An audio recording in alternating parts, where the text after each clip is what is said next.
खोलिब school bomb blast रहस्य भुवनेश्वर केंद्रीय विद्यालय 3 परिसर 3 नंबर गेट आगरे बोमा माड़ घटना 5 जन अटक पचराउचरा करुछि स्पेशल स्क्वाड 5 जनक मध्यरे 3 जन अभिभावकों संपर्कीय थिबा सूचना अन्य 2 जन स्थानीय अंचलर बोली जणा पड़िछि तदंत परे बोमा माड़र कारण जणा पड़िबो। गत 28 तारिख रे भुवनेश्वर केंद्रीय विद्यालय 3 परिसर नंबर गेट रे बोमा माड़ होइथिला।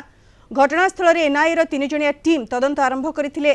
साइंटिफिक टीम मध्य तन्न तन्न जांच करथिले। यार तदंत पई 2टी टीम गठन होईछि। ए संपर्क में अधिक सूचना पई सीधासळख हम सहित जोड़ी होईछंती हमर भुवनेश्वर रिपोर्टर तापस परिड़ा। तापस ये केंद्रीय विद्यालय 3 नंबर परिसर जो बोमा माड़ होइथिला से घटना रे तदंत एनआईए तदंत करुथिला। वर्तमान 5 जन को अटक रखिथिबा जा सूचना रही। ये 5 जन किए केवली भाव में संपृक्ति रही सूचना सामना को आसुची। तापस निहत भाव में एलिना जो भाव में गत शुक्रवार दिन केवी3 गेट सामने जो भाव में एक बोमा माड़ है से घटना को नहीं बर्तमान पुलिस पक्षर कमिशनड पुलिस पक्षर 5 जन को उठा जाइए अर्थात 5 जन को अटक रखी स्पेशल स्क्वाड टीम एवं पचराउचरा करुच्ची।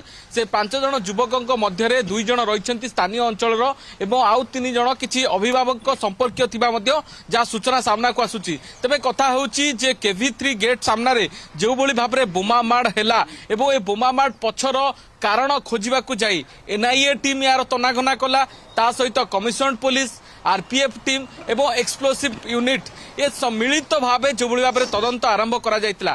कारण जेहेतु से समय राष्ट्रपति गस्त रही भुवनेश्वर को तेणु एभली एक बोमामाड़ घटना जिते सामना को आसीतिला सेतेबेले पुलिस यार तदंत करथिला सबु दिग को नहीं तदंत करा जायतिला।